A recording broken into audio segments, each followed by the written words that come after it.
हम चला बहुत टैलेंटेड आदमी है, तुम लोग को पता नहीं है मेरे टैलेंट के बारे में।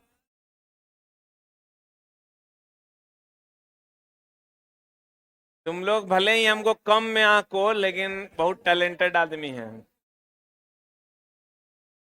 वही चैप्टर लगाए हो ना? चैप्टर नहीं न बदले हो। Newton's law of motion and gravitation के क्वेश्चंस आज हम लोग डिस्कस करेंगे।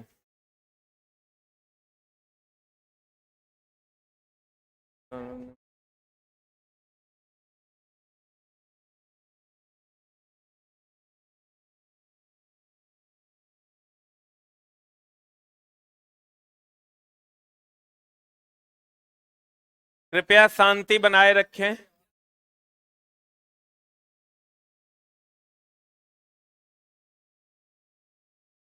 शुरू करें। उड़ीसा में जो चला चला मेरी काम वाली थी, जो आंटी थी, जो मेरा खाना बनाती थी और कपड़ा उपड़ा सब वही धोती थी। मतलब उसका 4 साल में एको दिन एबसेंट ने। 250 रुपया महीना। उसका उसकी अपनी वो अपना बेटा बहू सब बीमार भी हो जाता था ना, तो हॉस्पिटल में वो लोग एडमिट रहता था, और वो चुपके से गाड़ी पकड़ के चल आती थी, खाना बना के चल जाती थी।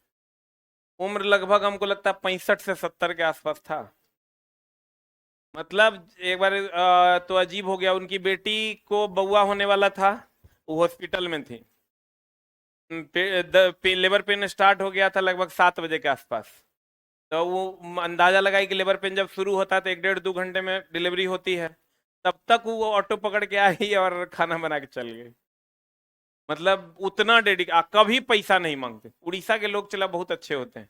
250 टका महीना में। हम एक बार बोले भी कि पैसा बढ़ा देते हैं, तो बोली तो कल से नहीं काम करेंगे। ऐसे ऐसे भी लोग हैं। तो बाद में चला जब हम कमाने लगे तो बहुत गरीब थी, बहुत गरीब। मतलब घर नहीं था उसका, जिसके यहाँ हम भाड़े में रहते थे वो भी रहती थी। तब उसको एगो जमीन लेके 10 धुर एगो छोटा सा टीना का घर उसको बनवा दिया। 60,000 रुपये हम भेजे थे। लेकिन हम लोग ऐसा नहीं कि सब बात को सोशल मीडिया पे लाना है। वो मेरा अपना मामला था, हम उसको मम्मी कहते थे, और वो हमको बेटा से भी ज्यादा मानती थी। मतलब बता नहीं सकते। अब तुम समझो 250 टका वो अपना लेने नहीं आती थी पैसा। कहती थी कि उसका बेटा आता था कि 250 टका ई महीना वाला पैसा दे दीजिए। वो लाज से नहीं आती थी कि पैसा हम उससे कैसे मांगे। ऐसे ऐसे भी लोग हैं। उड़ीसा ये बिहारी है। बिहारी तभी जो हम रखे हैं काम वाली, वो क्या करती है पता है? एडवांस तो छोड़ो यार। वो मतलब 3 आदमी हम लोग हैं खाना खाने वाले, हम प्रिंस विक्की जी। 3 आदमी में 2 लीटर तेल जो है 3 दिन नहीं चलता है। 2.5 किलो प्याज हम लोग 3 दिन में खा जाते हैं। पते नहीं चलता साला कहाँ खा रहे हैं। तो बुझिए रहा होगा भावनाओं को। किसी पिंड का जड़त्व तो क्या होता है? वही जब मम्मी मम्मी मम्मी जब घर पे आ जाती है तो 15 दिन चलता है 2 लीटर तेल। अब क्या होता है तेल, तो भगवान जाने। किसी पिंड का जड़त्व तो क्या होगा बताइए? एनसीईआरटी का क्वेश्चन। ये एनसीईआरटी क्वेश्चन नंबर 2 कि कोई यात्री किसी गतिमान रेलगाड़ी में एक सिक्का उछालता है जो उसके पीछे गिरता है। देखो, ए थम्मा दम्मा, एक बात बताओ। अगर हम रेलगाड़ी में हैं, सिक्का तो मेरे पास है नहीं। सिक्का है किसी के पास? लाओ, ये एमपी, तोहर घर एमपी ना है रे? मध्य प्रदेश का सिक्का है। देखो गौर फरमाना। मान लो कि ये सिक्का हम उछाले, तो ये मेरे हाथ में आ रहा है, आ रहा है ना? और अगर हम इस सिक्के को उछालें और हम अपना वेग बढ़ा लें, किधर जाएगा? तो वेग बढ़ाएंगे मतलब त्वरण न उत्पन्न होगा हो। वेग बढ़ाएंगे मतलब, तो देखो एक समान वेग से जाएंगे, हाथ में आएगा। और अगर वेग बढ़ा लेंगे पीछे, यानी त्वरण, वेग बढ़ाना मतलब त्वरण की मंदन। त्वरण ना। अब वेग घटा लेंगे तो मंदन, तो मंदन होगा तो आगे गिर जाएगा, त्वरण होगा तो पीछे गिर जाएगा, एक समान होगा तो हाथ में गिरेगा। ऑब्वियस सी बात है, वेग बढ़ा लेंगे तो पीछे गिरेगा, घटा लेंगे तो आगे गिरेगा, एक समान रहेगा तो हाथ में गिरेगा। बोलो। रख लें हम? रख लो, बताओ आंसर। पीछे गिर रहा मतलब त्वरित है, आगे गिरेगा अवमंदित है, और एक समान रहेगा तो हाथ में गिरेगा। जल्दी से लिख। Question number next.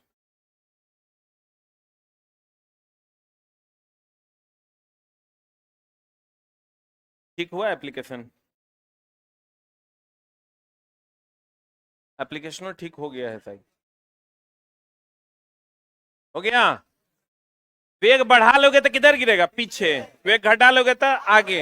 एक समान रहेगा तो हाथ में। रॉकेट संवेग संरक्षण का स्लोगन। लेकिन ये चला हम आपको पढ़ाएंगे आगे रॉकेट कैसे संवेग संरक्षण पर काम करता है। ये न्यूटन का तीसरा नियम भी इसका आंसर होगा। देखो रॉकेट का उड़ना में इसके दो आंसर हैं। पहला है संवेग संरक्षण, संवेग संरक्षण is the first answer. Newton का तीसरा नियम, न्यूटन का तीसरा नियम इज द सेकंड आंसर। दोनों रहेगा तो कहते दिए, दोनों रहेगा तो क्या मारिएगा? संवेग संरक्षण।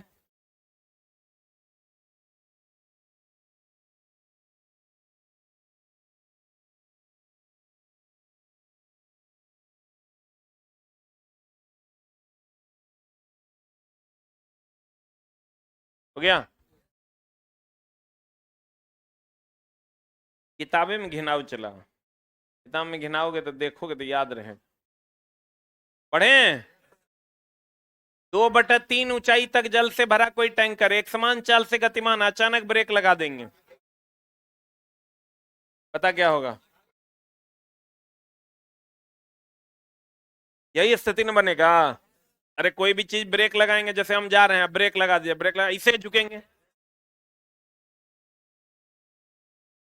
पिछवाड़ा उठेगा ना, तो की होगा बताइए? सही है ना? आगे की ओर गति करेगा तो आगे वाला पोर्शन नीचे जाएगा और पीछे वाला पोर्शन ऊपर उठेगा। बोलो बोलो आंसर।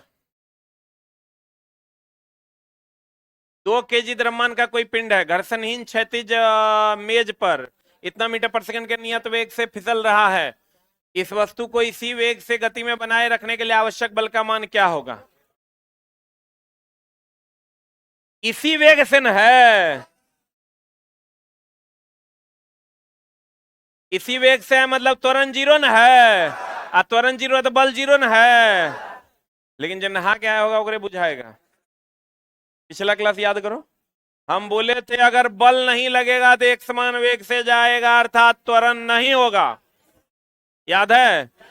बल नहीं लगेगा, एक समान, अगर त्वरण जीरो है तो बल जीरो है, अब बल जीरो है तो त्वरण जीरो। याद करो, इसी वेग से गति बनाए रखने के लिए, एक मतलब एक समान वेग से जाना है, 0 Newton is the answer. Doubt है हाथ खड़े करो। इसी वेग से है मतलब एक्सलेटर दे रहा है कि नहीं दे रहा है? दे रहा है। गति का पहला समीकरण याद कर भैया, फर्स्ट लॉ यही ना है, सेकेंड लॉ,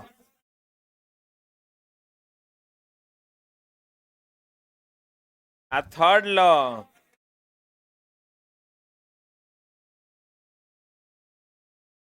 होगा? पहला समीकरण यही ना है हो, यू और ए को काट देना है क्या? सही है कि गलती है? अब तो आंसर डी है। नवका वाला किताब में देखो ना, डी है। डी। आंसर ठीक कर लो, आंसर ठीक कर लो। कर लिया? आगे बढ़े। सार्वभौमिक गुरुत्वाकर्षण नियतांक मूल्य की खोज किसने की थी? कैवेंडिश किया था। चला, इस पर हम लोग गुरुत्वाकर्षण चैप्टर में प्रकाश डालेंगे, अगला चैप्टर है ये। न्यूटन द्वारा गणित के निम्नलिखित शाखाओं में से किसका आविष्कार किया गया था? गणना का। किसका? गति के दूसरे समीकरण किसके किसके बीच संबंध है? दूसरा समीकरण हो गया एस बराबर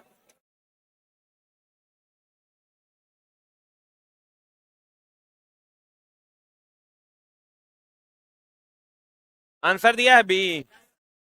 बोलो रे। भौतिक उत्प्लावन का सिद्धांत आर्किमिडीज। आगे पढ़िएगा आप। एक्चुअल में ये अगला चैप्टर का सवाल है आगे के। जब एक बंदूक से गोली चलाई जाती है तो बंदूक पीछे की ओर धकेलता है।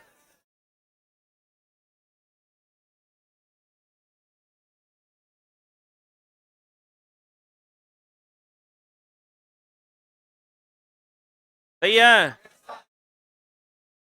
वेग में परिवर्तन की दर को क्या कहते हैं?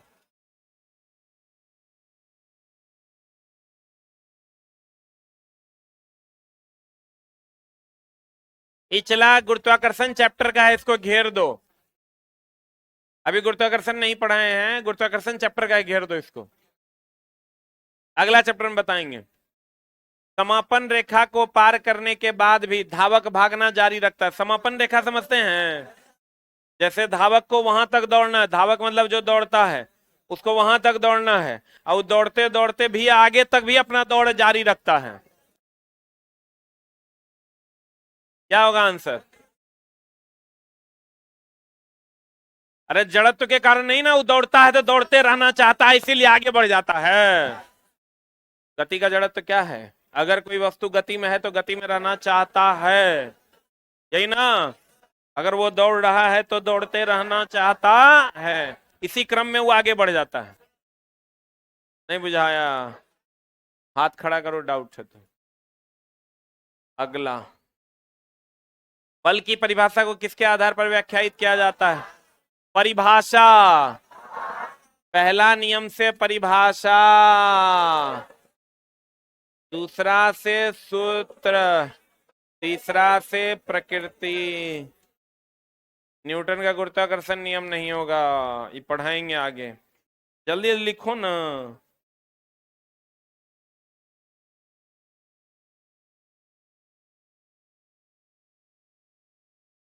हो गया? नहीं हुआ होगा?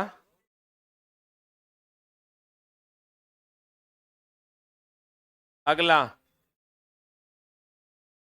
एक कण अस्थिर अवस्था से शुरू होने के बाद 20 सेकंड के लिए अस्थिर त्वरण का अनुभव करता है। यदि यह पहले 10 सेकंड में x1 और शेष 10 सेकंड में x2 दूरी तय करता है तो निम्नलिखित में से कौन सा सही है?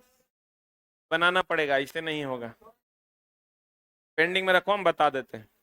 निम्न में से किस राशि का मान स्थान बदलने पर परिवर्तित नहीं होता है?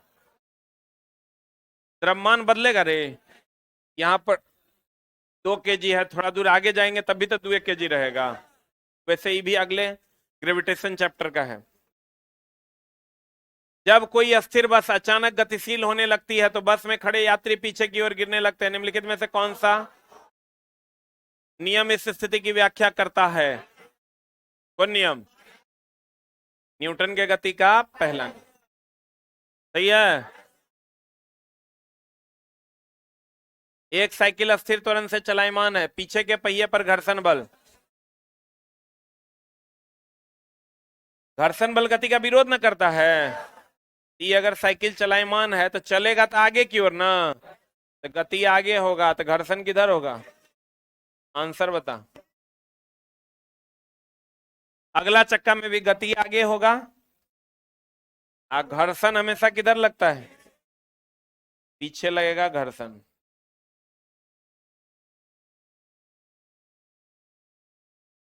बोलो। घर्षण बल हमेशा गति का क्या करता है? विरोध। सही है ना? अगला सवाल बताइए, आंसर क्या होगा?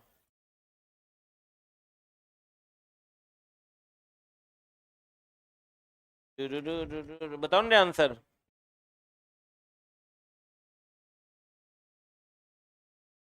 दो पिंडों के बीच बल सदैव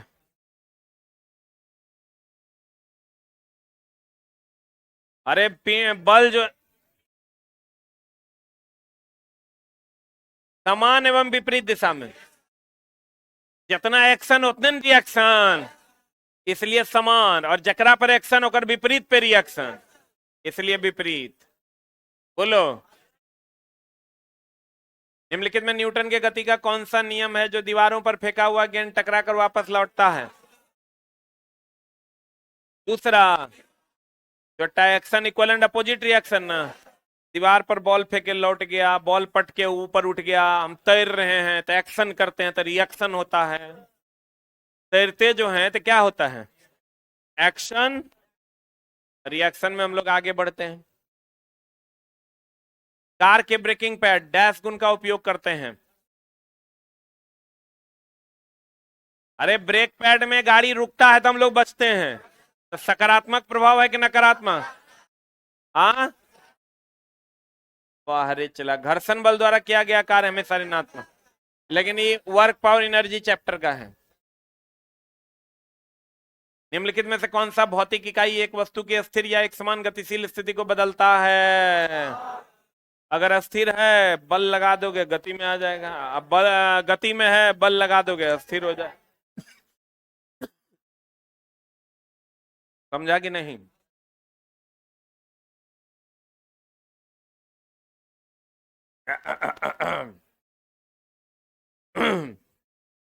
आप इतना सीरियस कहे हैं?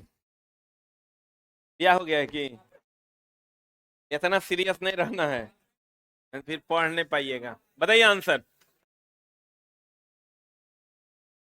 कोई वस्तु सतत चाल से गति कर रही है जब तक उस पर कोई,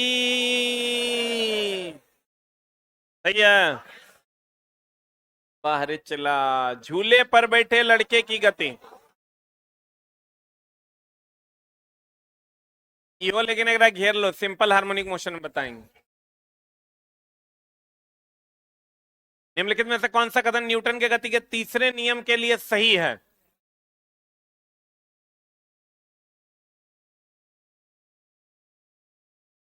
बल अलग अलग निकाय पर विपरीत दिशा में लागू होता है, एक ही निकाय पर होता है। हमारा पर एक्शन होगा तो हमारे हाथ पर रिएक्शन होगा।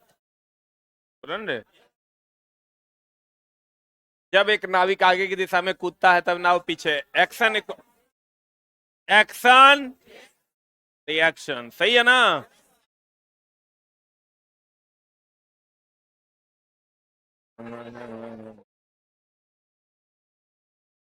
यहां अगर संवेग संरक्षण भी देता तो वो मारते हैं। अरे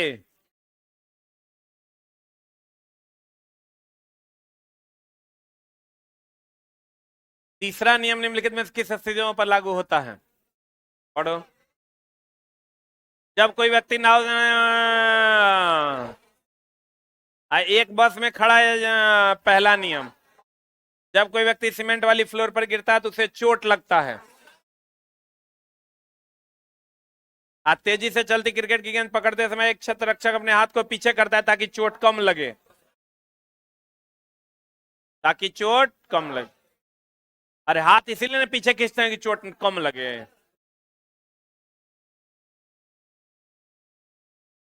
अच्छा, दो आंसर बन रहा है। फ्लोर पर गिरता है तो उसे चोट लगता है, हाँ, रुक रुक रुक, सीमेंट वाली फ्लोर पर गिरता है तो उसे चोट लगता है। ये दिया है जब कोई व्यक्ति नाव से नदी में कूदता है। ये चला ज्यादा एक्यूरेट आंसर है, इसलिए ये आंसर होगा। ये नहीं रहता तब ये आंसर होता। कोई एक को चुनना है, जो बेस्ट एक्यूरेट होगा वो आंसर होगा, क्योंकि ये फ्लोर पे गिरता है जिसमें आंसर आता है सीमेंट पर के फ्लोर पर गिरने से आपको चोट ज्यादा लगता है, आप मिट्टी पर गिरने से चोट कम लगता है, उस सेंस का सवाल है। बल की परिभाषा किसके आधार पर? सही है। इतना इतना देखो, बड़ा बढ़िया क्वेश्चन है। 70 केजी का आदमी 50 न्यूटन का बल से एक 50 केजी के आदमी को धक्का दे रहा है, तब 50 केजी वाला आदमी दूसरे व्यक्ति को action equal and opposite reaction, 50 Newton से अगर ये धक्का देगा तो वो भी 50 से धक्का देगा। देखने से लग रहा है न्यूमेरिकल है। जैसे हम बोले थे अगर कोई वस्तु पर 50 न्यूटन के बल से हम धक्का लगाएंगे तो वो भी ना बराबर 50 लगाएगा। गति का दूसरा नियम,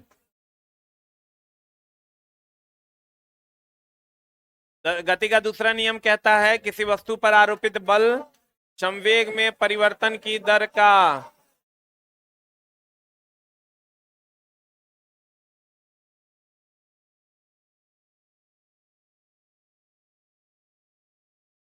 का समानुपाती होता है।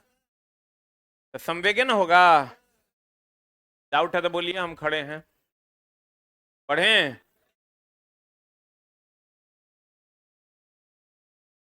एक ऊंची छलांग लगाने वाला व्यक्ति ऊंची छलांग से पहले कुछ समय तक दौड़ता है ताकि डैश का जड़त्व, कुछ समय तक दौड़ता है ताकि गति का जड़त्व ओकरा में आ सके और दौड़ते रहना चाहे, और उसको जब रोके तो वो एक्शन इक्वलेंट अपोजिट रिएक्शन में छलांग लगा दे। यही ना होता है।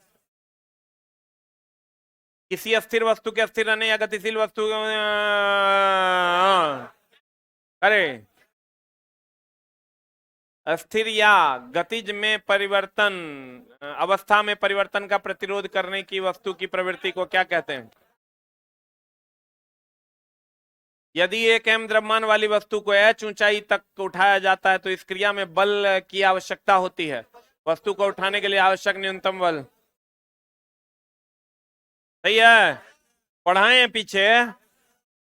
दोनों वस्तुओं के मध्य का बल हमेशा बराबर और विपरीत दिशा में होता है। यह विचार न्यूटन के किस नियम द्वारा? मार दें। क्रिया के बराबर तब विपरीत प्रतिक्रिया। एक व्यक्ति अस्थिर पानी के नाव पर खड़ा है। यदि नाव तट की ओर चलता है तो नाव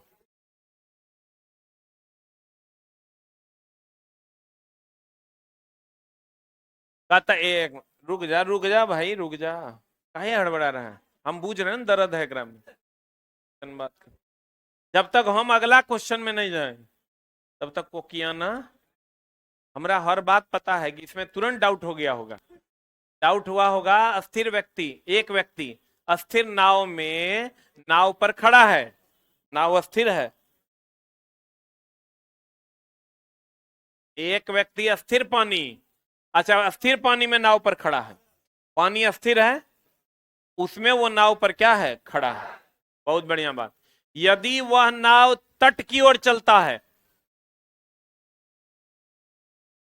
एक मिनट रुकना, यदि वह नाव तट की ओर चलता है तो नाव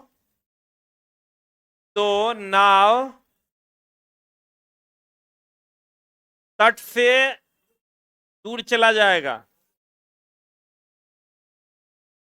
अस्थिर रहेगा, तट की ओर चला जाएगा। ये चला, क्वेश्चन में गड़बड़ी है। एक मिनट, यदि वह आदमी तट की ओर कूदता है तो नाव तट से दूर चला जाएगा। अब हो गया? अब बोलो, बोलो रे, ठीक कर लो। क्वेश्चन के लैंग्वेज में एरर है। चला, हो गया?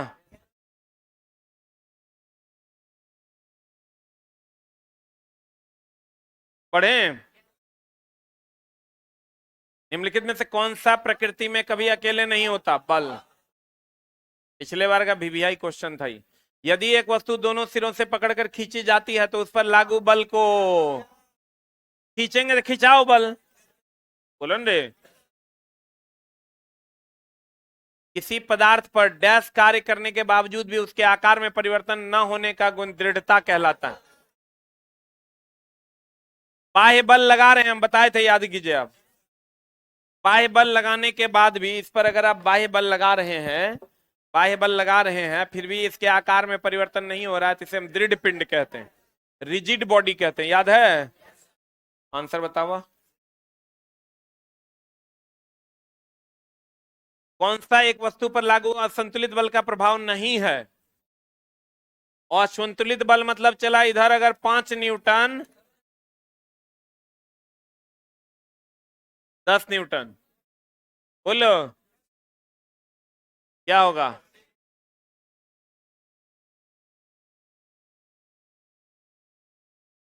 तो असंतुलित बल होगा तो वस्तु के गति में परिवर्तन होगा, जिधर ज्यादा बल होगा उधर चल जाएगा। अब वस्तु की गति की दिशा में भी परिवर्तन हो सकता है, जिधर ज्यादा बल की दिशा में चला जाएगा। वस्तु की गति में परिवर्तन का कारण नहीं बनेगा, बनेगा। एक वस्तु की अस्थिर अवस्था में परिवर्तन, सही है बात है। अगर ये वस्तु अस्थिर है, इधर 10 लगा इधर 5 लगा, तो इसकी अस्थिर अवस्था बदल जाएगी, ये गति में आ जाएगा। बोलो है। दो वस्तुओं के मध्य परस्पर क्रिया होती है। बल जो है वो दो वस्तुओं के मध्य परस्पर क्या होती है? क्रिया होती है। संवेग गति की मात्रा को बताता है।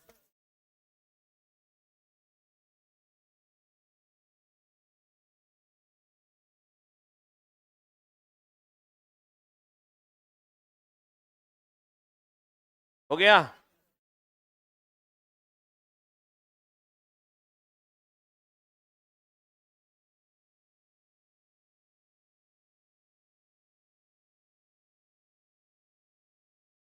हो गया।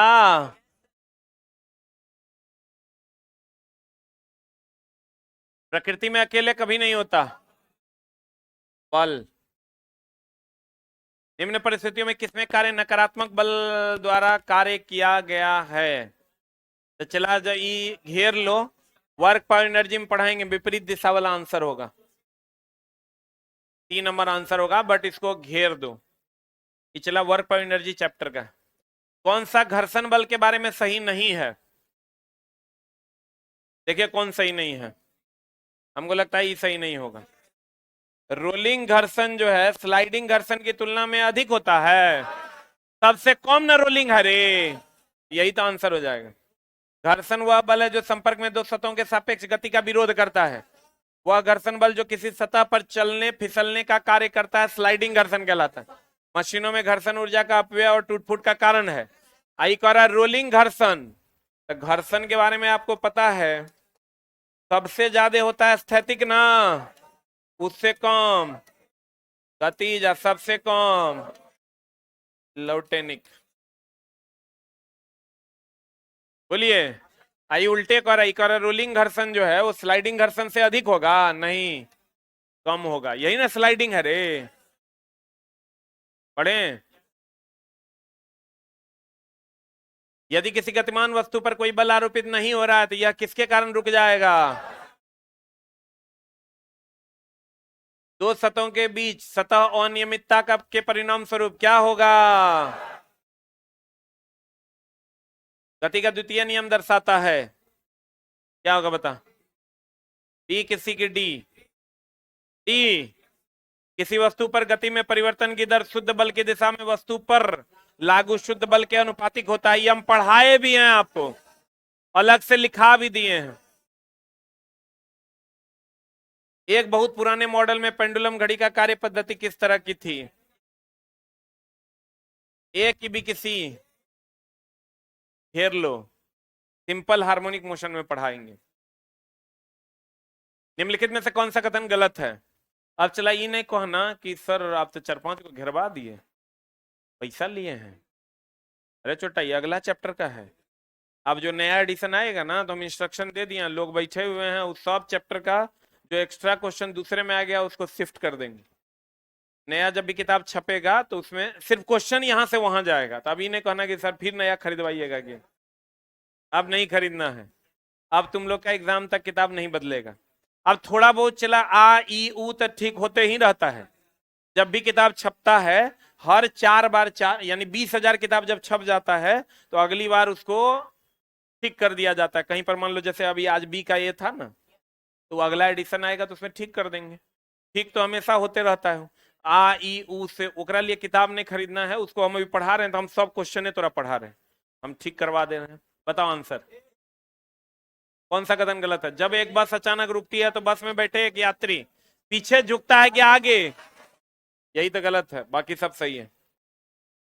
गति का तीसरा नियम, वी स्क्वायर बराबर you square plus 2as, A you गया,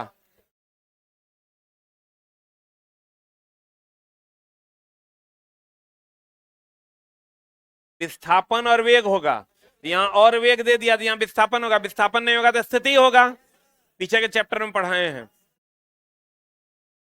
न्यूटन के गति का दूसरा नियम बता। ए की भी किसी ए सी कहता है दो परस्पर प्रभावी वस्तुओं पर बलों के बीच के संबंधों की व्याख्या, जड़त्व के नियम आप बल के प्रभावों को समझाने में सहायक, यही होगा। दो परस्पर प्रभावी वस्तुओं पर बलों के बीच के संबंध को यह तीसरा नियम दर्शाता है, क्रिया के बराबर तथा विपरीत प्रतिक्रिया, परस्पर एकरा पे क्रिया तो एकर परस्पर पर प्रतिक्रिया। और जड़त्व का नियम कौन, फर्स्ट। ऊर्जा संरक्षण का नियम तो सबको पता है, ऊर्जा न तो उत्पन्न की जा सकती है न ही नष्ट की जा सकती, एक रूप से दूसरे रूप में बदली जा सकती। प्रतिरक्षा बल F के विपरीत दिशा में लगेगा और उसी दिशा में लगेगा 0 डिग्री, बताए थे हम आपको। दो कण जिनका आवेश Q1 Q2 है, ये चला दूसरा चैप्टर के हैं, ये इलेक्ट्रोस्टैट का क्वेश्चन है, घेर लो क्वेश्चन। अब यहां से न्यूमेरिकल है, बनाओ। 100 न्यूटन दिया हुआ है, क्या है ये, 50 केजी द्रव्यमान दे दिया है,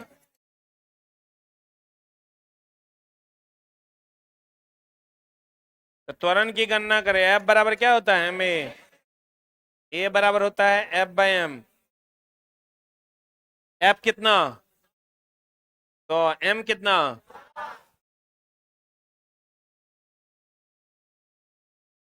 देखो 2 मीटर सेकंड स्क्वायर भी तुम्हारे इंतजार में है, 0.2 भी तुम्हारे इंतजार में है, आज 0.2 मीटर सेकंड स्क्वायर भी तुम्हारे इंतजार में है, 2 मीटर पर सेकंड स्क्वायर भी तुम्हारे इंतजार में। ए होगा, इनन होगा, क्योंकि त्वरण मीटर पर सेकंड स्क्वायर होता है। बोलो, एनी डाउट है तो बोलिए। अगला सवाल देखिए, सब सवाल बनाया हुआ है, एक बार बना के देखिए। मुक्त रूप से गति करने में सक्षम 10 केजी द्रव्यमान की एक वस्तु 10 न्यूटन का बल लगाया जाए तो निम्न में से कौन सा कथन लागू होगा। अरे m दे दिया है 10 केजी, F दे दिया है 10 न्यूटन, F बराबर होता है ma, A बराबर होगा F/m, A बराबर 10/10, 1 मीटर पर सेकेंड स्क्वायर। क्या होगा आंसर, सही है, सारा बनाया हुआ है।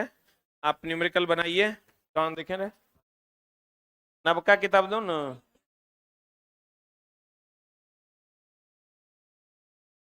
इसमें चला जानते हो कितना न्यूमेरिकल था, लगभग 80 गो, एक ही टाइप का था, इसलिए हम 78 को 70 को हटा दिए। F बराबर ma से पिछले बार हर सिटिंग में 3 गो क्वेश्चन पूछा था, मतलब सब सिटिंग मिला के 70 से 80 गो सवाल था, हम इस बार काट के 72 को हटा दिया। पूर्णा वाला में देखना ढेरी होगा, सेकेंड एडिशन में बहुत क्वेश्चन होगा, होगा देखना ना, नहीं है, होगा होगा होगा, फर्स्ट में होगा तब, बहुत क्वेश्चन है। इधर आ जाओ, इधर 20 किलोग्राम द्रव्यमान वाली वस्तु है, कितना द्रव्यमान है, m दे दिया है, 4 मीटर पर सेकेंड स्क्वायर बनेगा, तो लगने वाले बल F बराबर ma,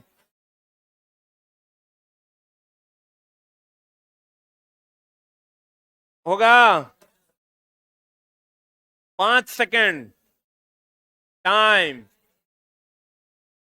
में किसी वस्तु को 5 मीटर प्रति सेकेंड से बढ़ाकर 10 मीटर प्रति सेकेंड किया जाए तो उसका त्वरण, चला टाइम हो गया 5 सेकेंड, प्रारंभिक वेग कितना है 5 मीटर प्रति सेकेंड, अंतिम वेग कितना है 10 मीटर पर सेकेंड, तो ए बराबर क्या हो जाएगा, v माइनस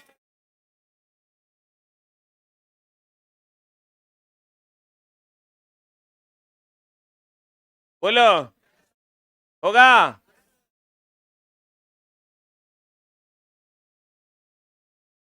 21 न्यूटन का एक बल। अरे बन तो एफ।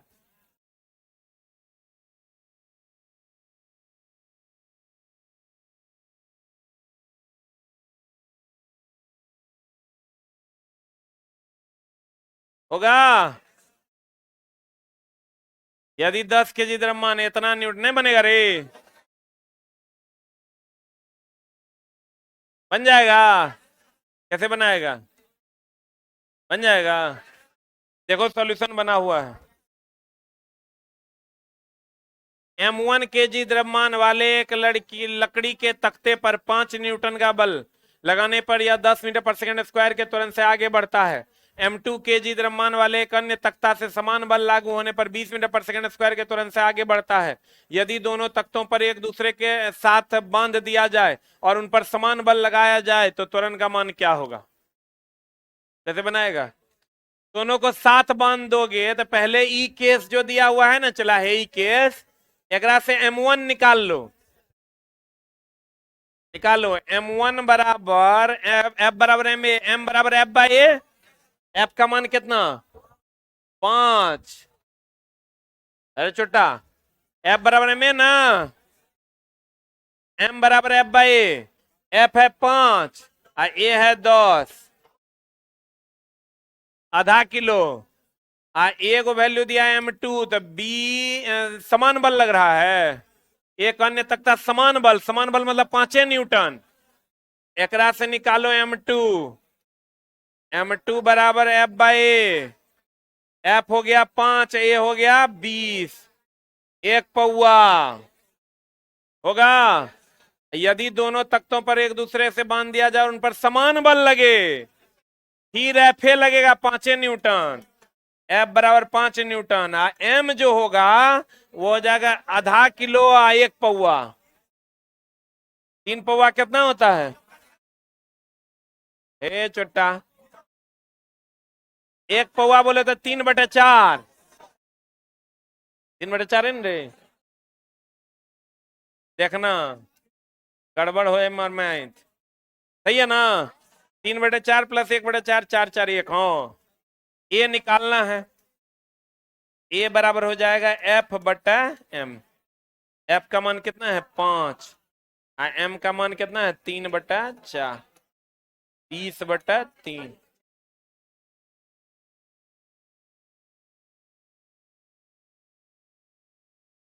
नहीं बुझा सवाल? पहला कंडीशन से M1 निकाल लिए, दूसरा कंडीशन समान बल लग रहा है तीनों कंडीशन में, तो यहाँ F2 निकाल लिए, वही बल 5 दे के। आप फिर कह रहा है दोनों को बांध दिए तो द्रव्यमान हो गया, दोनों को जोड़ दिए, अब बल वही लग रहा है, तो एक का मान नहीं निकलेगा। बोलो रे।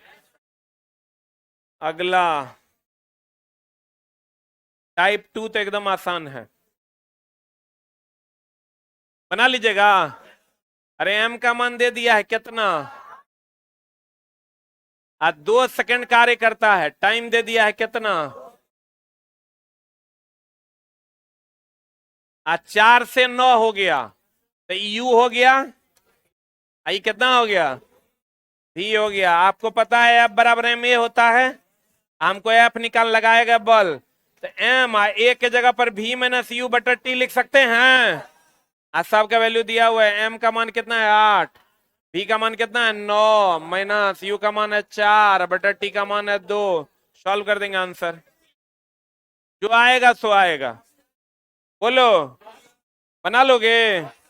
ये वो सवाल है जो तरह से टाइप 3 का 1 नंबर नहीं बनेगा। हाँ कोई बात नहीं, 1-3 हम बना देंगे, ठीक ना? कल जो है ये बना के अगला चैप्टर भी स्टार्ट कर सकते हैं, टेस्ट भी हो सकता है। इस चैप्टर का टेस्ट भी हो जाएगा, ठीक ना? तो मिलते हैं चला अगली कक्षा में। और 1 मिनट, ऑनलाइन, अरे ऑनलाइन वालों आपको भी टेस्ट मिलेगा। अगर टेस्ट होगा तो बिग बूस्टर ऐप डाउनलोड कर लीजिए। आज एजुकेशन ऑफलाइन सेक्शन में जाइएगा, वहां पर आपको 50 क्वेश्चन का टेस्ट मिल जाएगा, 50 या 25 जो भी क्वेश्चन का टेस्ट होगा। ऑनलाइन वालों बिग बूस्टर ऐप डाउनलोड करो, और डाउनलोड करके आज एजुकेशन